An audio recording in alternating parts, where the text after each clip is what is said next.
임재어록 20번째 시간입니다. 20일 범상한가 성스러운가.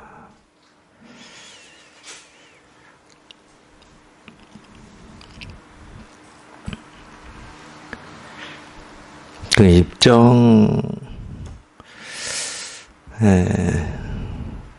그래도 아무래도 입정하고 있을 때는 고요하시죠, 고요. 물론 뭐 생각이 움직일 수도 있겠지만, 아무래도 고요하시죠. 어떤 면에서는 그런 고요를 깨지 마시고, 이 고요를 깨는 유일한 건 우리 생각입니다. 이건가 저건가, 뭐 어떻게 해야 되는가, 문제인가 문제가 아닌가, 뭐 이런 생각이 사실은 그 고요를 깨는 거거든요.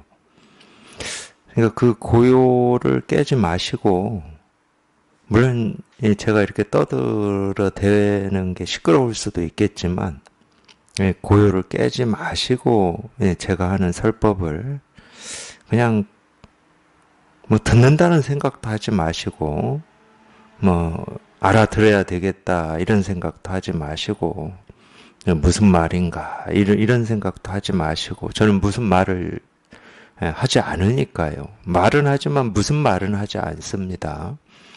그런 생각하지 마시고 그냥 그렇게 고요한 채로 정말로 가볍게, 깃털처럼 가볍게 그냥 그 가볍게 그냥 들으십시오. 듣긴 듣는데 듣는다는 생각도 하지 마시고, 생각 안 해도 우리 다 들을 수 있거든요. 오히려 생각하고 들으면은 이 깃털처럼 가볍게 들을 수가 없습니다. 그냥 그 생각 없이 들을 때 이 말이, 이 설법은 그렇습니다. 이 세간의 이 언어는 그렇지가 않죠. 우리가 세간을 살면서 이 깃털처럼 가볍게 들으면은 이 말하는 상대가 짜증냅니다. 너는 내 말을 건성으로 듣는다 이러면서 짜증내요. 근데 이 설법은 그렇게 건성으로 들어야 됩니다. 그 고요를 깨지 마시고 그냥 건성으로 어떤 뜻인가 이런 생각하지 마시고, 저 사람이 말하는 의도가 뭔가, 의도 없습니다. 저 의도가 있으면 큰일 나요. 저는 아무런 의도가 없어요. 그냥 오로지 우리 이 본성이라고 하는 이 본성을 얘기할 뿐입니다. 이 본성에는 아무런 의도가 없어요. 어떤 뜻도 없고 의도가 없습니다. 바람이 부는데 무슨 의도가 있는 것도 아니고, 비가 내리는데 의도가 있는 것도 아니고, 물이 흐르는데 아무런 의도가 없습니다. 그냥 저절로 자연스럽게 아무런 생각 없이 어떤 뜻도 없이 그냥 그렇게 되어갈 뿐인 거예요. 이게 이제 사실은 우리 본성입니다. 이 노자는 이 도덕경에서 이 무의자연이라는 표현을 썼어요. 그게 우리 본성이거든. 우리 본성을 그래도 좀 우리가 아는 말로 표현을 해봐라. 물론 안다고 하는 것도 이 자기식이지만, 이 무의자연이라는 말을 사람마다 물어보십시오. 이 사람마다 다 자기식으로 얘기하기 때문에 이 무의자연을 이 사람마다 얘기할 때 이 뜻이 그렇게 통일되어 있지는 않을 겁니다. 그걸 자기식대로 이해를 하고 자기식대로 받아들이기 때문에 그래요. 근데 그런 말은 아니라는 거지. 가깝게 우리가 이 얘기를 하자. 그러면 그런 말이에요. 그냥 아무런 뜻도 없고 의도도 없는데 바람이 불고 물이 흐르고 빗방울이 떨어지고, 뭐 계절이 바뀌고 밤낮이 바뀌는 것처럼 우리 본성이 그렇다는 거예요. 우리 본성이 누구나 이게 똑같이 갖춰져 있지 않다. 그럼 우리가 본성이라는 말을 안 쓰겠죠. 그냥 성격이라고 하거나 특징이라고 하거나 이러겠죠. 이 사람의 특징, 저 사람의 성격. 그거는 우리가 이제 어떤 드러난 모습, 이 결과를 가지고 분별하는 거잖아요. 제가 저 사람을 이렇게 만나서 봤더니 이러이러한 특징이 있고 이러이러한 성격이더라. 뭐 화를 불같이 내더라. 뭐 부드럽더라. 섬세하더라. 예민하더라. 그건 드러난 결과를 가지고, 그 결과는 전부 모습으로 드러난 거죠.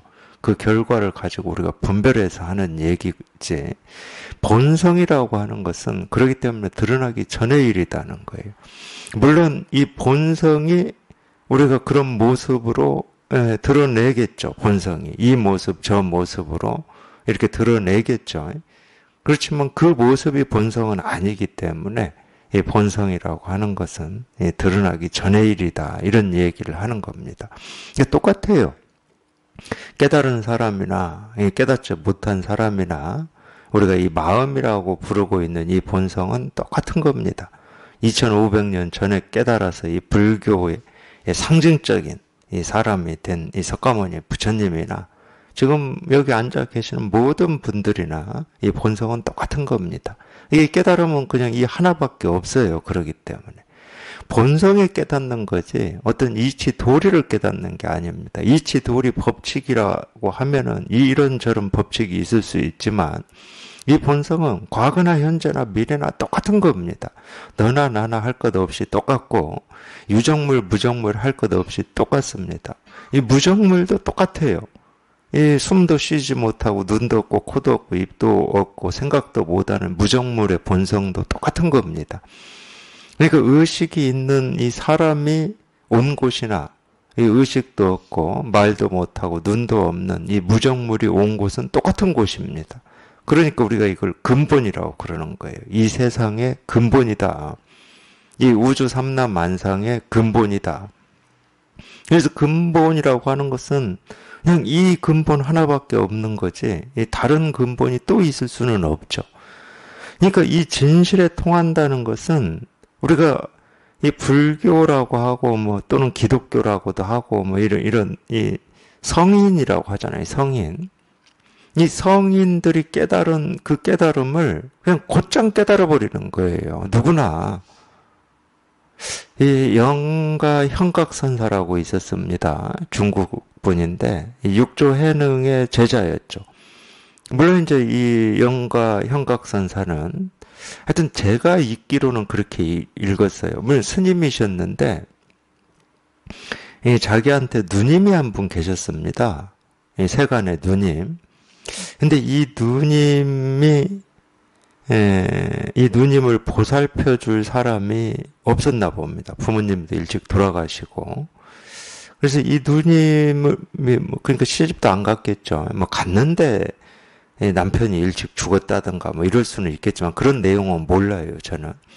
근데 어쨌든 이 상황으로는 이 영가 현각 스님이 보살필 수밖에 없는 이런 조건이었다고 그래요. 그러니까 자기가 출가한 스님인데도 어쩔 수 없이 그 누님을 이 절에 데리고 가서 돌보고 있었나 봅니다. 그러니까 제가 볼 때는 그러니까 우리가 보통 얘기하는 이 보통의 이 사람은 아니었던 것 같아요. 누님이 어디가 아프든가 뭐 정신적으로 좀 장애가 있던가 뭐 이랬던 것 같아요. 그러니까 절에까지 데리고 가서 이렇게 돌봐야만 되는.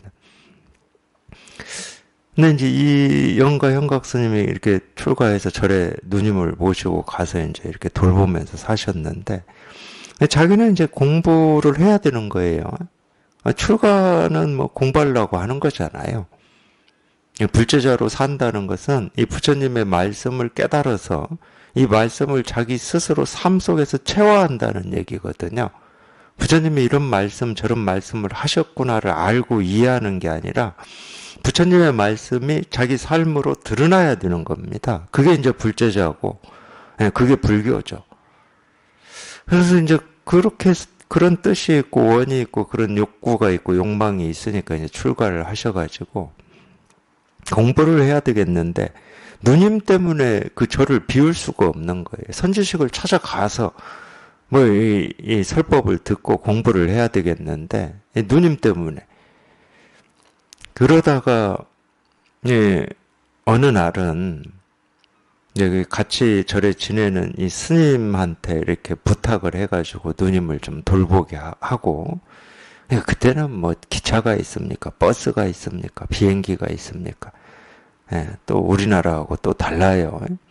우리는 예를 들어 서울에서 부산까지 뭐 400km 정도 된다고 그러는데, 걸어도 제가 볼 때는 뭐 한 달 안에 갑니다. 근데 중국은 땅이 어마어마하잖아요. 우리하고 비교가 안 되잖아요.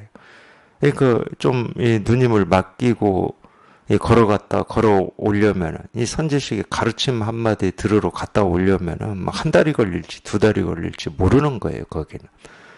물론 이제 제가 직접 안 가봤기 때문에 또 가봤다고 하더라도 그 거리를 제가 직접 걸어서 움직여 보면 더 실감이 나겠지만 충분히 우리가 추측할 수 있죠. 그래서 그 스님한테 좀 부탁을 해서 누님을 좀 돌보게 하고 육조 스님을 찾아왔습니다. 육조 스님. 이제 물론 이제 이 육조 스님을 알게 된 거는 이 육조의 제자였던 어느 스님인데 그 스님이 영가 형각 스님이 머물고 있는 절에 이렇게 들렸을 때 이제 굉장히 이제 이 깨달음에 대한 어떤 욕구나 욕망이 크니까 당연히 이제 거기에서 스님끼리 만나서 뭐 이 공부 이야기를 했겠죠. 근데 이 육조의 제자가 보니까 이 영가 형각이라고 하는 이 스님이 이 보통 사람이 아니야. 이 공부로 보니까. 그래서 이제 이 제안을 하죠. 육조 스님을 한번 찾아가 봐라. 이렇게 제안을 합니다. 남방에 이 선을 가르치는 이 선지식이 있는데 당신이 한번 찾아가는 게 좋을 것 같다. 이렇게 얘기를 했어요. 그래서 이제 누님을 맡기고 육조한테 가는 겁니다. 근데 육조 스님한테 가기 전에 이제 육조 단경에 보면은 이 육조 스님하고 영가 형각 스님이 찾아왔을 때 대화하는 내용이 나오는데, 근데 육조 스님한테 가기 전에 영가 형각은 이미 이거를 깨달아 버렸어요. 대화를 보면 그렇습니다. 이거 스승 없이 깨달아 버렸습니다. 이분이. 그래서 육조 스님한테 가가지고 대화를 하는데 육조 스님한테 이제 우리가 그냥 분별해서 얘기하는 거니까 인가를 받았습니다. 대화를 하는데 막힘이 없어요. 육조 스님이 자꾸 이 분별적으로 좀 이렇게 묻고 이 분별적으로 막 유도를 하는데도 막힘이 없어. 끄떡 없어. 아무리 뭐 분별을 얘기해도 이 형각 스님이 이 분별을 쫓아가지 않고 그냥 이 법의 자리에서 그냥 얘기를 다 하고 계시는 거예요. 그래서 이제 인가를 받았어요. 이제 더 이상 뭐 물을 게 없으니까. 그러니까 그러자마자 절을 하고는 그냥 이제 가봐야 된다고. 이분이 마음이 바쁘죠. 자기하고 같이 절에 계시는 스님한테 누님을 하루 이틀도 아니고 맡기는 게 보통 일은 아니잖아요. 그래서 절하고 이제 가야 된다고. 육조 스님이 안타까웠던 것 같아요. 하룻밤 자고 가라. 하룻밤 자고 갔습니다. 육조 스님 말씀을 듣고. 하룻밤 자고 가긴 갔는데 그 하룻밤 자고 간 것 때문에 영가 형각 스님한테 별명이 붙은 겁니다. 일숙각이라고. 일숙은 하루 잤다는 말이잖아요. 하루 잤다. 근데 각은 이제 깨달음인데 하루 잔 사람의 깨달음이라고 해야 됩니까? 하여튼 뭐 그건 어떻게 해석을 하든 저는 뭐 우리말로 잘 해석은 안 되지만 그게 무슨 말인지는 왜 그런 별명을 붙였는지는 그냥 다가와요. 일숙각이다. 뭐 그대로.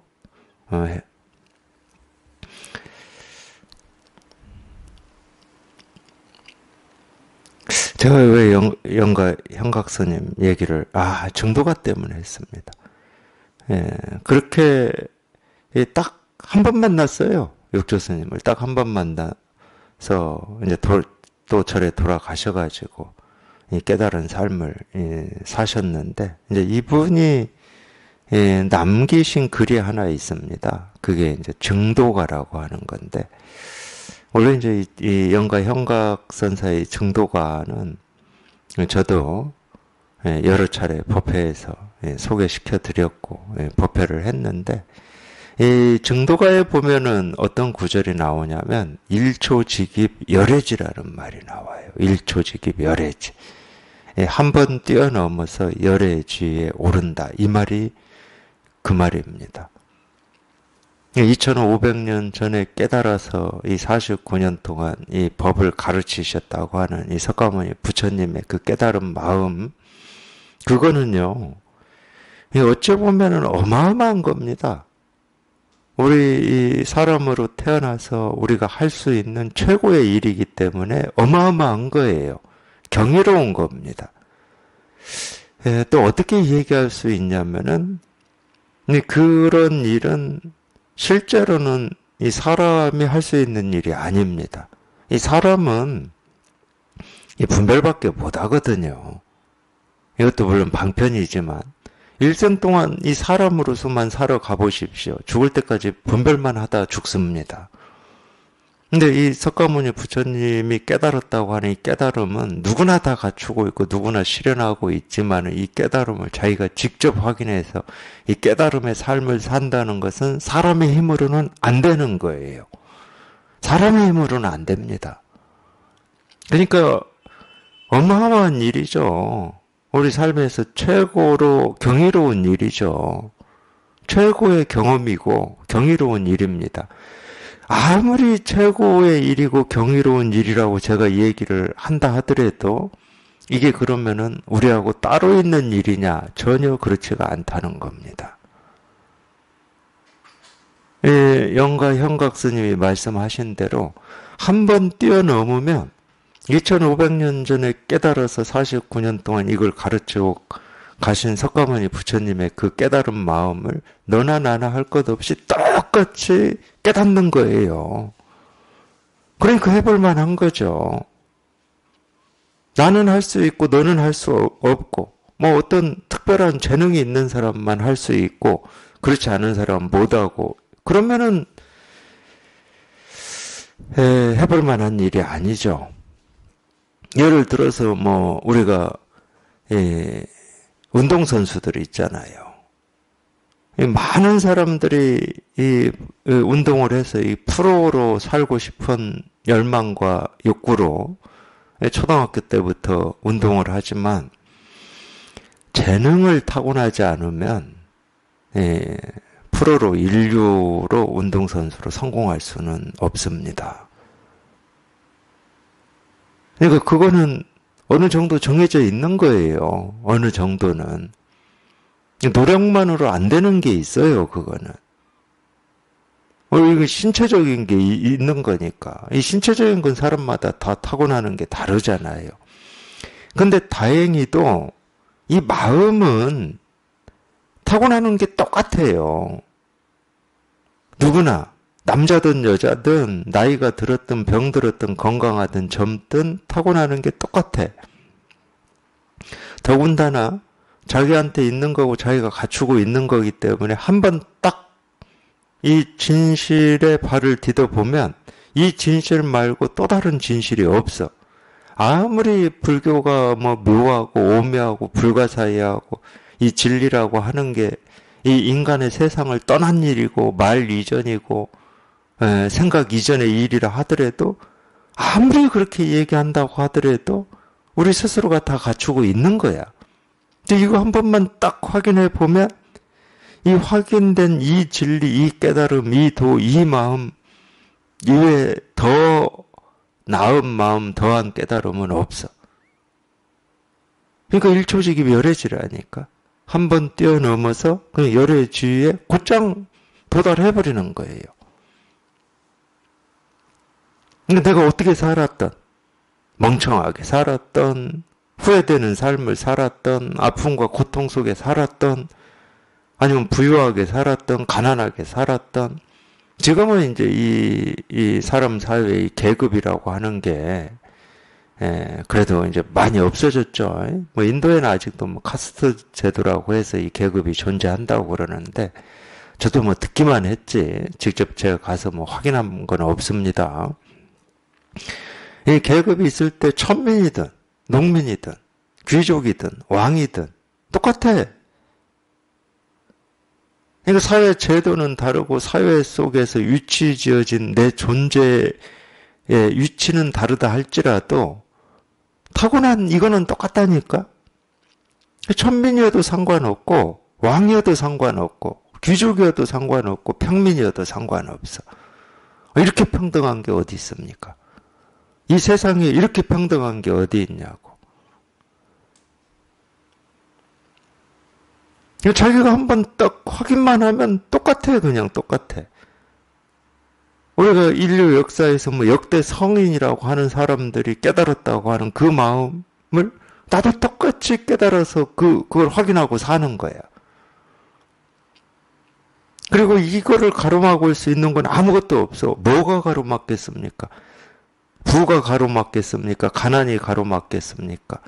남자여서 문제겠습니까? 여자여서 문제겠습니까? 권력이 있어서 문제겠습니까? 없어서 문제겠습니까? 아무것도 가로막지 않아요. 내 마음 내가 확인하는데 뭐가 가로막아요? 유일하게 가로막는 건 뭐냐면 자기 스스로야. 남도 아니야. 남도 아니고 사회도 아니고 국가도 아니야. 몸의 병도 아니에요. 오로지 자기 스스로라니까. 자기가 허망한 생각을 집착해가지고 그걸 좋다고 붙들고 사니까 안 되는 거지. 어떤 것도 가로막지 않습니다. 그 부분에 대해서만큼은 제가 가끔 그런 말씀 드리는 거예요. 삶에 있어서 그건 자기 책임이다. 어떻게 살아온 거에 대해서는 자기 책임이 아니에요. 지금까지 살아온 건 자기 책임이 아닙니다. 그럼 기독교에서는 원죄라고 그랬고, 불교에서는 전생의 업이라고 그랬어요. 이건 자기 책임이 아닙니다. 전생의 업을 뭐 자기가 어떻게 해서 지은 겁니까? 어떻게 해서 지었던 의식해서 지었던 의식하지 않아서 지었던 자기 책임 아닙니다. 제가 이 부분은 확실히 얘기해 드릴 수 있어요. 지금까지 살아온 삶에 어떤 문제도 없고 자기 책임 아무것도 없습니다. 근데 적어도 이런 얘기를 들을 정도 되셨으면 지금부터는 자기 책임이라는 거예요. 과거는 자기 책임이 아니야. 근데 지금은 자기 책임이야. 깨닫고 못 깨닫고는 유일하게 자기한테 달렸어. 가르치는 선생한테 달린 것도 아닙니다. 불교의 창시자라고 하는 석가모니 부처님한테 달린 것도 아니에요. 유일하게 자기한테 달렸어요. 이때부터는 자기 책임인 겁니다. 그래서 자기가 자기 마음을 깨닫지 못하는 것은 어디에도 책임을 돌릴 수가 없어요. 누명을 씌울 수가 없어. 나는 먹고 사는 게 바빠서 누명 못 씌웁니다. 예를 들어서 깨닫는데 하루에 뭐 10시간을 수행을 해야 된다. 그러면은 먹고 사는 게 바빠서 또는 이 계급으로 뭐 천민이거나 평민이거나 농민이거나 상인이거나 이런 사람들은 못 해요. 사실은 이 불교 이 공부라고 하는 게요. 어쨌든 이 세상적으로만 보면은 옛날에 이 농민이나 상민이나 이 먹고 사는 이 계층에 있는 사람들이 불교 공부했겠습니까? 할 시간이 없었어요. 먹고 사는 일만 죽을 때까지 해도 먹고 사는 게 자유롭지 않은 세상이었습니다. 그러니까 이 수행이라고 하는 게 이 깨달음의 전제 조건이다. 그러면은 이 깨달을 사람은 거의 정해져 있습니다. 그러니까 이 불교 공부도 당나라 때, 송나라 때, 우리 조선 고려시대 때 보면은 다 먹고 사는 걸로부터 자유로운 사람들이 했어요. 그럴 수밖에 없잖아요. 그러니까 이 수행을 통해서 깨닫는다는 것은 그거는 말이 안 되는 겁니다. 근데 자기 마음을 깨닫는데 뭐가 필요하겠습니까? 내 직업이 필요하겠습니까? 아니면은 뭐 계급이 필요하겠습니까? 남녀가 필요하겠습니까? 그러니까 이거는 다른데 합리화시킬 수가 없고 누명을 씌울 수가 없어요. 이거는 지금까지 이 살아오시면서 후회되고 좀 어리석게 행동하고 판단했던 거는 합리화가 돼요. 네, 이럴 수밖에 없었어. 아니면은 저 사람이 이랬고 또는 먹고 살기 위해서 합리화가 되는데 깨닫는 데는 합리화가 안 되는 겁니다. 어떤 것도 깨닫는 걸 방해하지 않는데 어디에다 책임을 전가하겠습니까? 오로지 자기 문제인데 자기 문제. 방해를 한다고 그래도 자기가 하는 거고 깨닫는다 하는 것도 자기가 깨닫는 거예요. 남이 깨달아 줄 수 있는 것도 아니고 남이 방해할 수 있는 것도 아닙니다. 근데 그때부터는 자기 책임입니다. 자기 책임으로 진실로 돌아올 때 말이 딱 끊어지는 거예요. 말을 할 수가 없잖아. 뭔가 이 책임을 전가하고 합리화시킬 때야 말이 필요하지. 내 이래서 그랬어. 좀 봐줘. 이럴 수 있잖아요. 근데 이건 진짜 자기 책임이야. 내가 이리 둘러보고 저리 둘러보고 세상을 다 둘러봐도 자기 스스로 말고는 이 깨달음을 방해하는 다른 게 아무것도 없어. 근데 무슨 말을 해? 그래서 이 공부에 정말로 이렇게 이 열망이 있고 뜻이 있고 이 공부가 뭐 이 자기 삶으로 들어올 때는 그냥 저절로 말의 길이 끊어지는 거예요. 저 수행할 때 이 말의 길이 끊어지고 생각의 길이 끊어진다. 참 제발 좀 하고 싶었습니다. 이거. 어떻게 하면은 말의 길이 끊어지고 생각의 길이 끊어지나.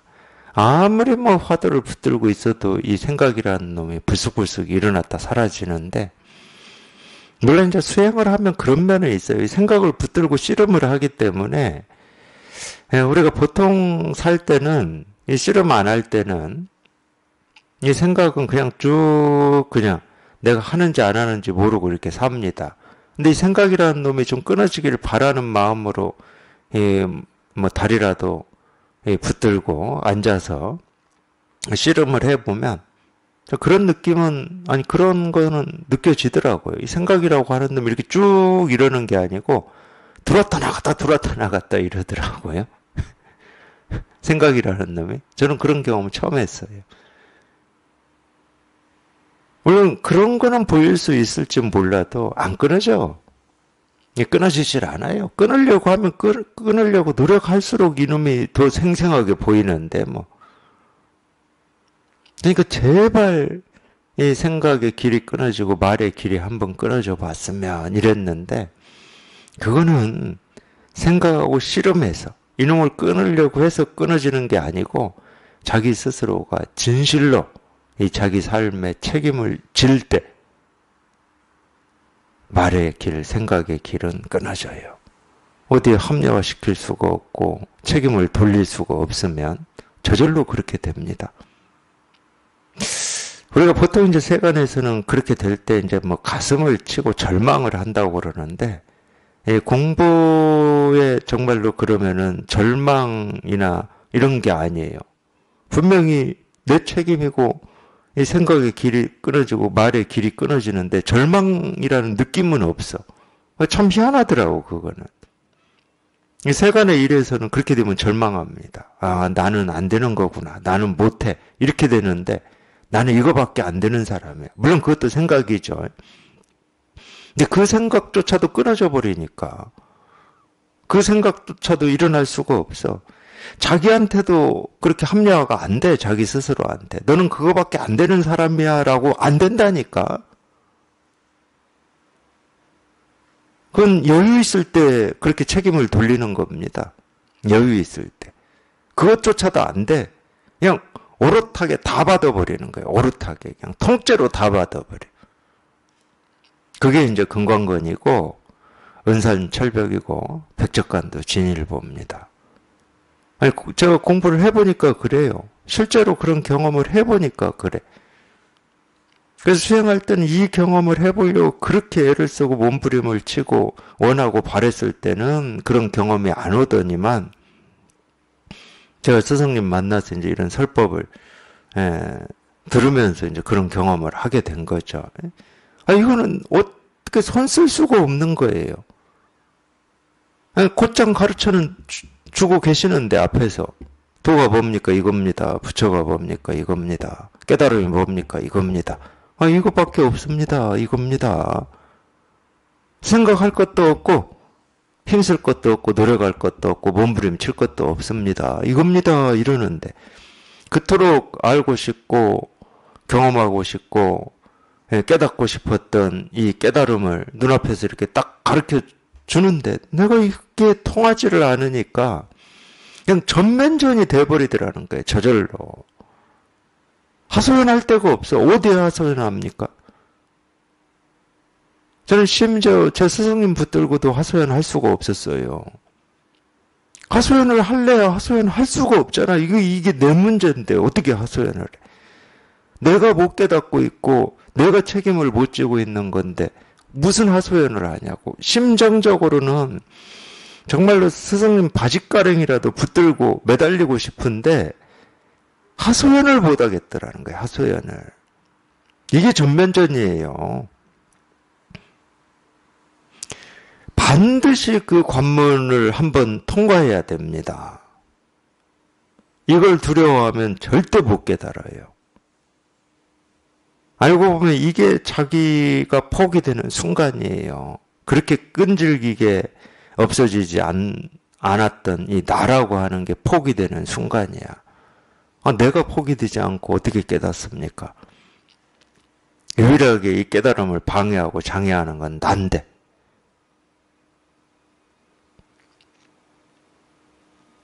그래서 지금까지 살아온 삶에 대해서는 한마디 하실 거 없습니다. 거기는 아무런 문제도 없고 죄도 없고 업도 없어요. 지금 자기가 이런 전면전이 자기 삶에 대해서 이렇게 전면적이지 않는 그게 문제인 거예요. 그거에 대해서는 책임을 지셔야 됩니다. 어떤 책임? 그렇게 안 하면 끝내 죽을 때까지 그냥 분별의 삶을 살다가 죽는 거예요.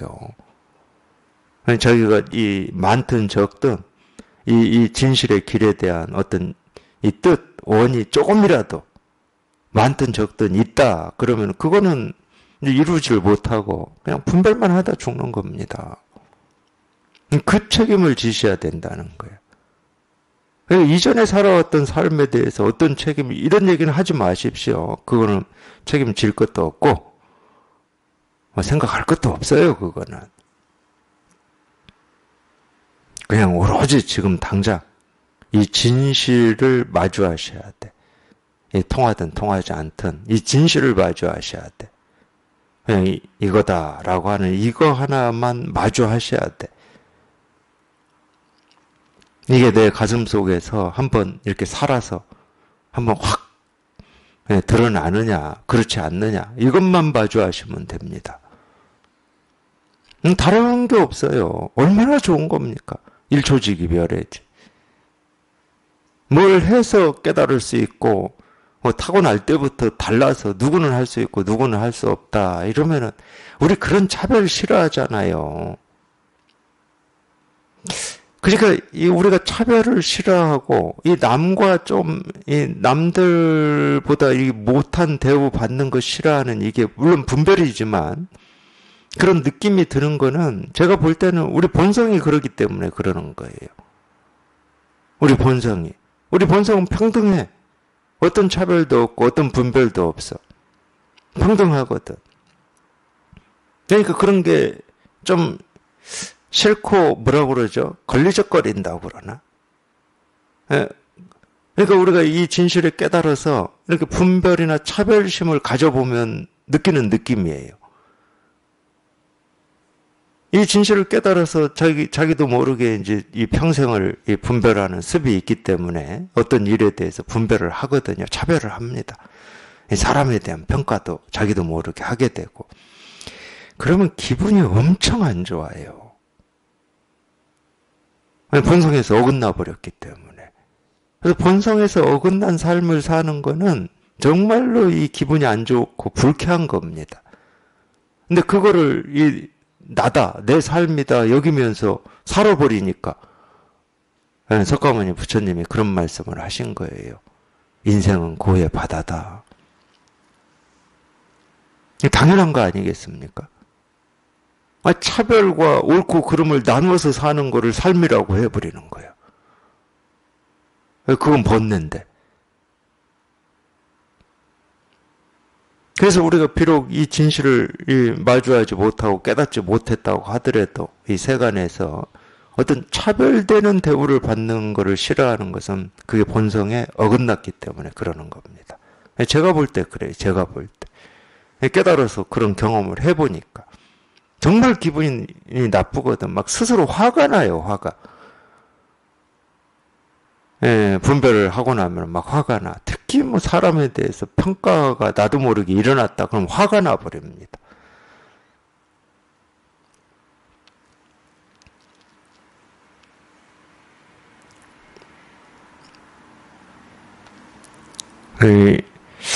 이 공부가 어떤 뭐 특별한 것도 아니고, 나는 못하고 다른 사람은 할 수 있는 일도 아니고,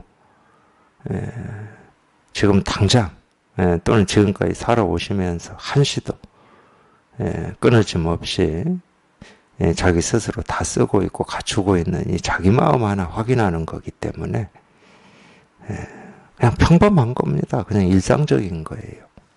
물론 이제 너무 습이 오래돼가지고 그 습에서 한번 벗어나서 우리가 펄쩍 뛴다고 그래야 되나요?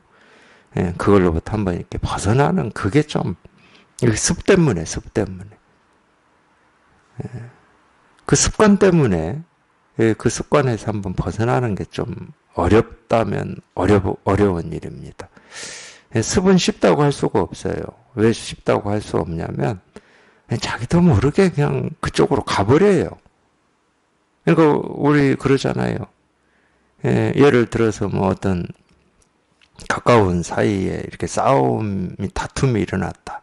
그럼 머리로는 압니다. 이렇게 다투는 게 옳지 않다는 건 아는데 자기도 모르게 그냥 그쪽으로 가버립니다. 그러니까 아는 거하고 실제 행하는 거하고 달라요. 근데 그런 때는 아는 게 아무런 힘이 없어요. 그런 때는. 그러니까 이렇게 하면 안 되는데 이걸 알면서도 제가 이랬습니다. 이렇게 하시기도 하죠. 뭐 저도 그랬고 제 삶이라고 그런 일이 왜 없었겠습니까? 어떤 감정이나 느낌이나 설명되지 않는 어떤 힘에 의해서 그냥 내 아는 이쪽 방향으로 안 가고 그쪽으로 가버리죠. 근데 그게 습입니다. 그게 습이에요. 그래서 습이 어렵다고 그러는 거예요. 그래서 이거는 보통 우리가 이 마음으로 극복이 잘 안 되죠. 보통 마음으로 잘 극복이 안 됩니다. 이 공부에 대한 어떤 뜻, 원이 이제 그런 면에서는 좀 깊어야 된다. 그래서 그런 얘기를 하는 거예요. 어떤 깊은 원과 뜻이라고 하는 게 따로 있는 건 아닌데, 저희가 한 번 사는 삶에서 이 일을 한번 이루어 봐야 되겠다라고 하는 그런 욕구죠, 욕구. 쉽게 말하면 욕구, 열망이죠. 우리가 습을 극복하는 것은 그 힘밖에 없어요. 습은 그냥 자동으로 돼버리는 거니까. 그냥 눈앞에 어떤 모습이 드러났다. 그러면 자동으로 그 모습을 쫓아가 버리고, 느낌을 쫓아가 버리고, 감정을 쫓아가 버리는 거니까, 그건 내가 그 순간에는 조절할 수가 없어요. 그러니까 죽음과 같아요. 사고와 같아, 습은. 이 사고가 날 때 머릿속으로는 사고 나면 안 되는데, 이럴 수 있지만, 그 생각하고 아무런 상관없이 가서 꽝 부딪혀 버립니다. 근데 그 순간 머릿속은 생각을 해요. 안 되는데 이런다니까. 뭐 예를 들어서 이렇게 우리 핸들이라고 그러죠. 자동차. 핸들을 오른쪽으로 틀어야 되는데 아무리 해보십시오. 안 틀어져요. 제가 이 공부하기 전에 그러니까 그만큼 저도 이 내면에 어떤 목마름 같은 게 있었던 것 같아요. 갈증. 눈만 오면 차 끌고 나갔습니다. 뭔지는 모르겠어요. 괜히 눈 오면 차를 끌고 나가야 될 것 같은 어떤 그런. 그러면 이제 우리가 이 눈길, 이 미끄러운 길에서의 운전 요령이 있잖아요. 우리 충분히 이렇게 설명 듣고 알고 있는 요령. 절대 미끄러진다고 해서 이 핸들, 이 운전대를 돌리지 마라, 브레이크 밟지 마라 이러거든요. 그거 실제로 미끄러져 보십시오. 저는 한 번도 성공 못했습니다. 이거는 솔직히 말씀드리는 거예요. 수도 없이 미끄러졌죠, 눈길에. 근데 한 번도 성공하지 못한 게 핸들 안 돌리는 거하고 브레이크 안 잡는 거. 이거 못했어요. 근데 미끄러질 때마다 머릿속에서는 브레이크 잡으면 안 돼 이래요. 핸들 돌리면 안 돼 이래. 근데 저절로 돌리고 저절로 브레이크 밟아버리는데. 그러다가 제가 또 쓸데없는 얘기예요. 많이 하네. 저는 이 ABS라고 하는 이 시스템이 뭔지 몰랐었거든요. 그러다가 이제 차를 바꾸니까 이 차에는 ABS 시스템 뭐 이게 이제 옵션으로 장착이 됐다고 그러더라고요. 제가 눈길에 밟아보고 처음 알았어요. 저는 브레이크를 밟았는데 그러니까 우리가 이런 길에서 밟을 때하고 느낌이 딱 다르더라고요. 계속 뭔가 이렇게 투덕투덕 이러더라고. 그러니까 이 차 기계 자체가 브레이크를 밟았다 떼었다 이러나 보더라고요. 나중에 설명 듣고 알았어요. 밟더라고. 저도 모르게 밟아 그냥 무조건. 습이 그런 거예요. 이 습이 작동될 때 어떻게 이 습을 극복합니까? 못하죠. 이미 습으로 들어왔을 때는 함정에 이미 빠져버렸기 때문에 거기서 나올 수는 없어요. 사실은 이 습을 극복하는 것은 습이 작동되기 전에 이미 이게 뭐라고 그러죠? 작동되기 전에 이게 처리가 되지 않으면은 극복이 안 되는 겁니다.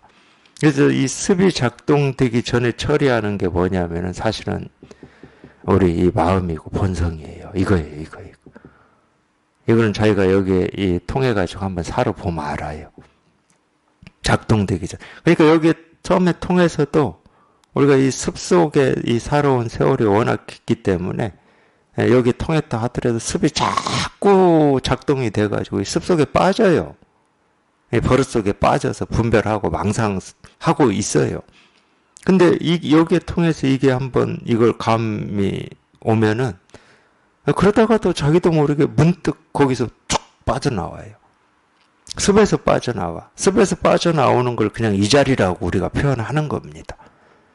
이 자리로 돌아온다 그럴 때는 이 자리가 있어서가 아니고 뭔지 모르지만 분명히 그러니까 빠져나와야 내가 분별 속에 있었다는 거를 우리가 감지하거든. 분별 속에 있을 때는 분별 속에 있다 고 감지를 못해요. 근데 어느 순간 문득 하고 해보니까 내가 분별하고 있었네? 이렇게 돼요. 그 순간이 분별에서 빠져나오는 순간입니다. 그 습에서 벗어나는 순간이에요. 그 순간이. 이런 걸 직접 자기가 경험을 해보면 이 습이 작동되기 전에 이 습을 조복시키는 유일한 입은 그냥 이 진실밖에 없다는 거예요. 우리 본성밖에 없다는 겁니다. 그래서 우리 습이라고 하는 건 내 의지나 뜻으로 조복시킬 수가 없어요. 물론 이제 의지 뜻을 가지고 나한테 내가 마음에 들지 않는 어떤 습을 고친다 하더라도 다른 습이 생겨요. 이건 뭐 분명한 겁니다, 이거는. 그걸 고치고자 하는 것도 습이거든. 나를 바꾸고자 하는 것도 습이고, 더 나은 사람이 되고자 애쓰고 노력하는 것도 습이거든. 우리 그러잖아요. 예를 들어서 이 몸 때문에 운동을 한다. 운동하기 전에는 게으른 습에 있는 거죠. 그게 편해요. 게으른 게 편해. 근데 몸이 아프고 뭐 좀 그러니까 운동을 해야 되겠다. 그러면 이제 이 운동하는 습을 우리가 길러야 되잖아요. 운동하는 습은 별거 없습니다. 게으르지 않는 거지. 근데 그러면 이제 게으름이라고 하는 거는 내가 고치고자 하는 습이고, 운동하는 습관은 내가 하고자 하는 습이니까 이건 좋은 습이라고 그러지. 고치고자 하는 이 대상은 좀 나쁜 습관이라고 그러고, 내가 하고자 하는 습관은 우리가 좋은 습관이라고 그러죠. 그러면 이 좋은 습관이 길러지는 거지. 좋은 습관이 길러져도 그건 습입니다. 이 습이 없어지고 이 습을 우리가 취한 거죠. 그러니까 습은 습으로 못 고치는 거예요. 고칠 수가 없잖아. 습을 고치는 순간 이 습이 생기는 거니까 습은 습으로 못 고치죠. 그럼 뭐가 고치냐? 습이 아닌 게 습을 고치는 거지. 그게 우리가 말하는 이 본성이에요. 깨달음이고 도고 실상이에요.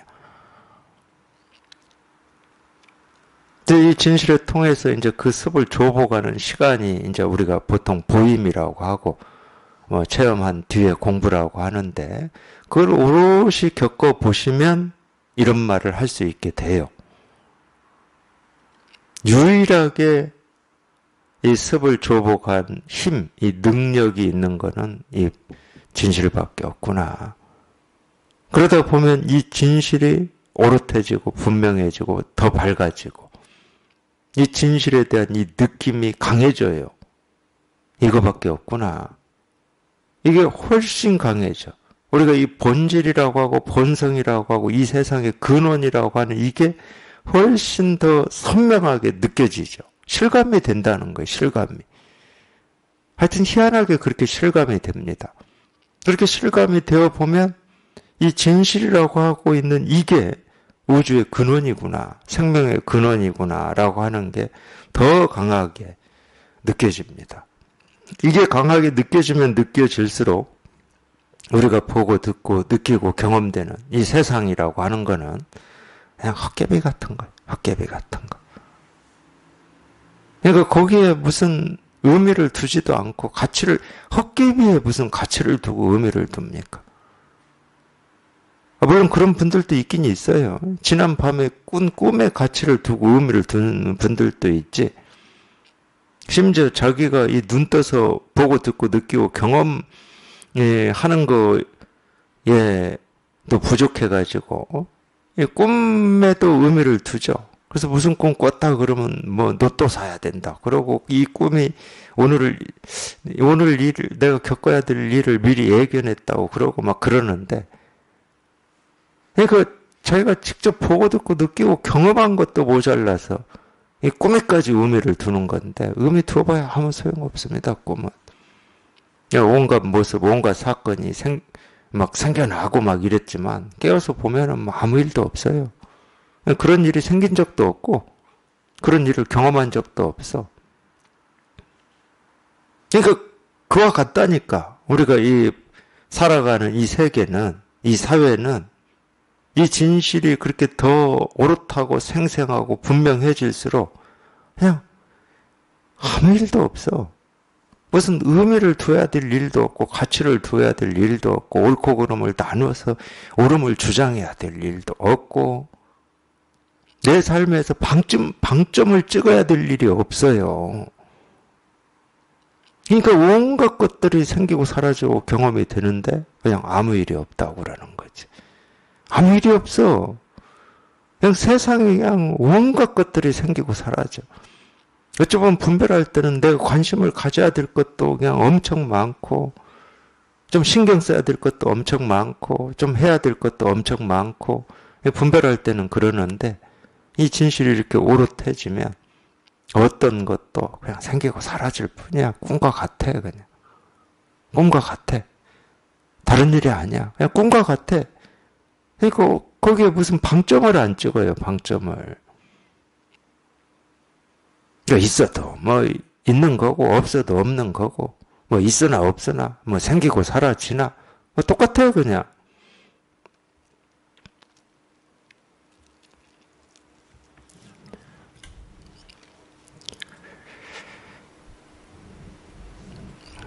임재 스님 말씀도 한번 들어보겠습니다. 20일 범상한가 성스러운가. 이 범이라고 하는 거는 우리가 범부라고 그러죠. 범부. 범부다. 물론 이제 우리가 이 범부다 그러면은 이 보통 사람 이걸 이제 범부라고 그러고 이 성자다. 성스럽다. 그러면 이 보통이 아닌 어떤 특별하고 신비롭고 이런 걸 성스럽다 그러는데 예를 들면 금강경에 이 범소유상 계시엄황이라는 이 구절이 있잖아요. 그때 범소유상 할 때 이 범자가 이 범상할 때 범부할 때 범자입니다. 그럼 그 금강경에 이 범소유상 할 때 이 범은 어떻게 해석을 해야 됩니까? 무릇이라고 해석을 해요. 무릇. 무릇. 범소유상. 이 모습 있는 모든 것. 그러니까 무릇 모든 이런 식으로 해석합니다. 그러니까 이 범이라는 말은 우리가 이제 범보 그러면 좀 이렇게 이 성스러움에 차별되는 이 말로 이렇게 분별이 되고 받아들여지는데 실제는 뭐 이 진실의 입장에서 좀 본다고 해야 되나요? 이 진실의 입장에서 보면 범은 모든입니다. 모든. 이 범이라고 하는 이 범부라고 하는 이 한마디가 그냥 모든이에요. 모든. 이 모든은 뭐냐? 이거야. 그래서 이 입장이 이렇게 분명하면 이 범부다 성자다 하는 게 아무런 차별이 없습니다. 성자라고 해서 뭐 특별하고 신비로운 것도 아니고 범부라고 해서 모자라는 것도 아니야. 똑같아요 그냥. 그러니까 뭐 범상하냐 성스러우냐 이 둘 중에 어느 쪽이냐 이러면은 기분이 나빠요. 이 둘이 똑같은데 둘을 차별해서 나누라고 하니까 기분이 나빠. 이렇게 물어보면은 똑같은데 범상한 게 성스러운 거고 성스러운 게 범상한 건데 똑같은데 이 둘 중에 하나를 택해야 돼? 택할 수 없는 걸 택하라고 하니까 기분이 나쁜 거야. 이것도 이제 뭐 제가 조금 이 과정에서 말씀드리는 거예요. 이 기분이 나쁘다는 거는 이 세간에서 우리가 화가 난다는 말이 아니고 왜 쓸데없는 얘기하고 있어. 내가 어떻게 선택해 그걸 똑같은 건데. 둘 중에 뭐를 선택해도 이거를 버리고 이걸 취하는 게 아니고 범부가 성스러운 거고 성스러운 게 범부인데 부처가 중생이고 중생이 부처인데 부처 가질래 중생 가질래 이러면은 약 올리는 거잖아요. 약 올리는 거. 하나를 취하면은 나머지도 같이 취하는 거고 하나를 내가 버리면 나머지도 같이 버려지는 건데 저절로 그렇게 되는 건데 너 둘 중에 하나만 가져야 돼 이러면 약 올리는 거잖아. 그 말이 더 맞겠습니다. 좀 약 올린다 이 말이 기분 나쁘다는 말보다 더 조금 가깝고 어울릴 수는 있겠네요. 그러니까 이렇게 물어보면은 남전 보원이나 또는 뭐 임재나 이런 선사들이 어떻게 합니까? 에잇 하고 그냥 박차고 가버리잖아요. 할 수 없는 거를 하라고 억지를 부리는데 그거 뭐 어떻게 합니까? 에잇 하고 가버려야지. 소매를 떨치고 가버려야지 그냥.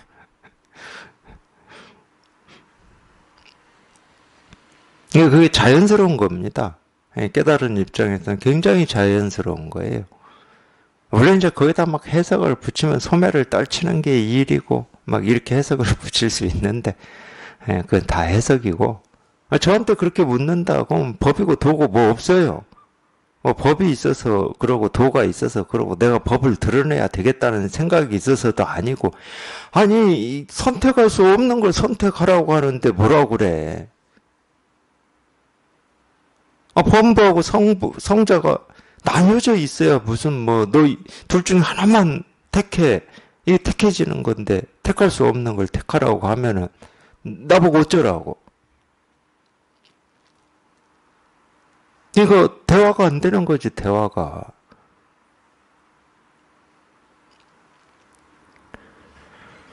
그래서 범상한가 성스러운가. 임재가 군영에 점심 식사를 하러 갔다가 문 앞에서 어떤 관원을 만났다.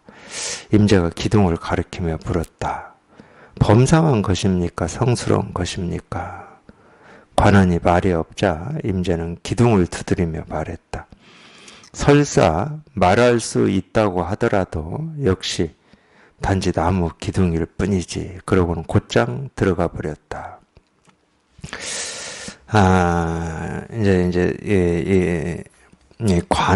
군영이라고 하는 거 보니까, 옛날에는,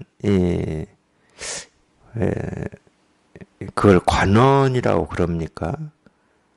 어쨌든 이 고을에 이렇게 수령이 머무는 곳이 관원이잖아요. 이 군인이 거기에 있었잖아요, 거기에. 물론 이제 뭐 어떤 전방에도 있고 국경에도 뭐 군인이 있었지만, 지금으로 치면은 뭐라고 그래야 됩니까? 뭐 시청이라고 해야 됩니까? 이게 이렇게 나뉘어져 있지를 않았잖아요. 지금은 뭐 시청이 있고 경찰서가 있고 뭐 또는 군부대가 있고 이랬는데 그 당시에는 이렇게까지 이 세세하게 나뉘어져 있지 않고 쉽게 말하면은 이 시청이 치안까지 담당하는 경찰서 역할까지 다 했잖아요, 이전에는. 그러니까 이제 군형이 이제 거기에도 있었죠. 예. 그래서 하여튼 이 고을 수령이 머무는 그런 이 관원을 점심 먹으러 갔나 봅니다. 점심 먹으러 갔는데 가는데 이제 문 앞에 어떤 이제 그걸 지키고 있는 관원이었겠죠. 이 관원을 만났다. 임재가 기둥을 가리키며 물었다. 근데 이제 이 관원을 만나서 임재가 기둥을 가리키면서 이렇게 묻는 거는 그냥 예를 들어서 뭐 그냥 이 관원이 아니 이거는 이제 지금까지 제 경험이에요. 그 사람이 어떤 이런 공부나 이 자기 마음에 대한 어떤 욕구나 열망이 없는데 이런 일을 할 리는 거의 없어요. 제가 볼 때는. 이거는 제가 지금까지 살면서 경험한 것만 가지고 또 앞으로 더 경험을 해보면 그냥 그러지 않은데 그냥 괜히 이렇게 한번 얘기해 볼 수도 있는 건지 그거는 이제 모르겠습니다. 근데 지금까지는 그렇다는 거예요. 그냥 괜히 이런 말을 하면은 관심이 없는 사람한테 괜히 이게 볼펜입니까? 볼펜이 아닙니까? 이러면은 미쳤다고 그럴 거잖아요.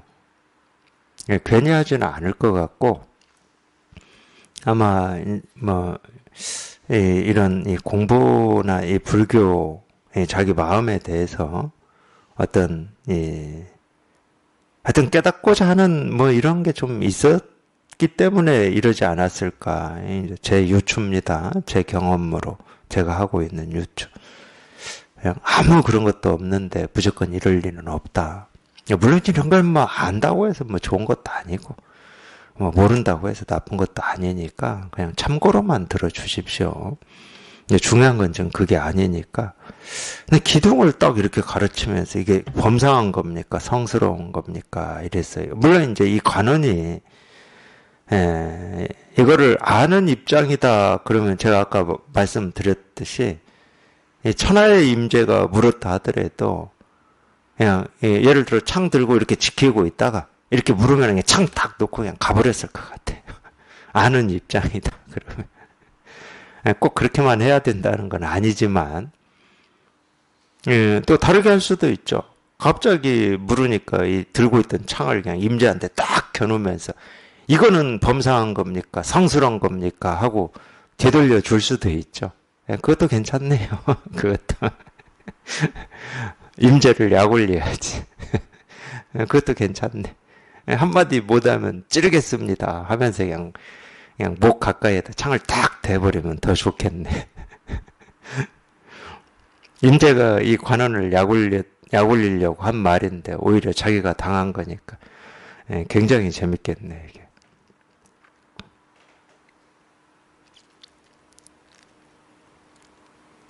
근데 이 관원은 이 부름에 한마디도 못했습니다.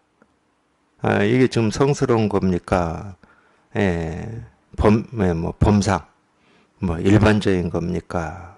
뭐 쉽게 말해서 이게 부처입니까? 중생입니까? 이러니까 당연히 이 진실이 이렇게 분명하지 않은 입장에서는 저게 진실이야, 아니면 부처야, 중생이야, 저 죽비라고 하는 저게 깨달은 거야? 안 깨달은 거야? 뭐 이렇게 생각이 돌아가겠죠. 당연히 이 진실이 분명하지 않으면 우리는 뭐 믿고 의지할 건 생각밖에 없으니까 생각이 돌아가겠죠. 근데 이 진실이 분명하다 그러면은 뭐 범상하다, 성스럽다, 뭐 다 쓸데없는 말이고 똑같은 말인데 둘 중에 하나를 고르라는 건지 뭐 그렇게 되는 거죠. 아까 제가 말씀드렸던 것처럼 그렇게 되는 겁니다. 저절로 그렇게 돼요. 저절로. 그러니까 범상한 것도 아니고 성스러운 것도 아니고 그냥 이거야. 그냥 이거야. 그냥 이거야. 이 관원이 말이 없자 임재는 이렇게 기둥을 두드려 줬어요. 이렇게. 못 알아들으니까 이렇게 두드려 줬습니다. 우리는 그렇게 들어야 됩니다. 저 임재가 두드렸다 하는 걸 이렇게 들어야 돼요. 이렇게 들어야 돼요. 그래야 이제 이 말을 읽는, 이 공부하는 사람인 거죠. 기둥 두드렸다. 그러니까 기둥 왜 두드려? 이러면 안 돼요. 지금 이렇게 두드리는 거죠. 이렇게. 야, 이거야. 왜 한번 밀어보니까 이 말문이 막혀. 그냥 이건데. 그냥 이거야. 그냥 이거일 뿐이야. 하고 이렇게 두드려줬어요. 근데도 또 못 알아들은 거예요. 못 알아들으니까 또 한마디 더 해줘요. 설사 말할 수 있다고 하더라도 역시 단지 나무 기둥일 뿐이지. 나무 기둥이라고 하는 어떤 사물을 얘기하는 건 결코 아닙니다. 또 범상한 거야, 성스러운 거야 하고 이 지금 갈등을 하고 있으니까 어느 쪽에 이 나무 기둥을 속해서 어느 쪽 편으로 얘를 정의를 내려야 돼 하고 이렇게 지금 헤매고 있으니까 네가 아무리 뭐 성스럽다고 하고 범상하다고 해본들 그냥 이거는 그냥 나무 기둥일 뿐이야. 그냥 이거일 뿐이야. 범상한 것도 아니고 성스러운 것도 아니고 그냥 나무 기둥일 뿐이고 죽비일 뿐이야. 죽비일 뿐이다 이럴 때는 이 죽비라는 사물을 얘기하는 게 아닙니다. 이 법에서는. 조조한테 도가 뭡니까? 이랬더니 뜰앞에 잣나무다 이랬잖아요. 거기에서는 사물인 잣나무를 얘기하는 게 아니듯이 나무 기둥일 뿐이지 이럴 때는 사물인 기둥을 얘기하는 건 아니에요. 이걸 얘기하는 거지. 왜? 그 기둥이 이걸 얘기하고 있으니까. 그 기둥이 이걸 얘기하고 있으니까. 그러니까 이거는 범상한 것도 아니고 성스러운 것도 아니야. 그냥 이거일 뿐이지. 그냥 이거일 뿐이야. 그러고는 곧장 들어가 버렸어요. 이게 벌써 3번을 가르쳤습니다. 3번을. 이것만 가르쳤어요. 이것만 가르쳤어. 그 관원한테. 만나서 곧장 기둥을 가르치면서 범상한 거냐, 성스러운 거냐. 거기서 헤매니까 그냥 야 이거야. 두드려 줬어요. 이렇게 기둥을 두드려서 이거야.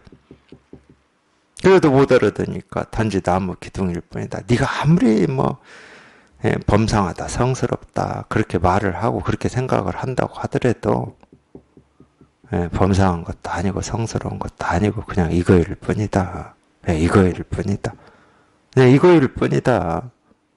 이거 하나 가르치는 겁니다. 이거 하나 가르치는 거예요. 임조의 스님도 지금 이거 하나 가르칠 뿐이고 저도 이거 하나 가르칠 뿐이고 이거 하나 가르칠 뿐이에요. 이거 하나.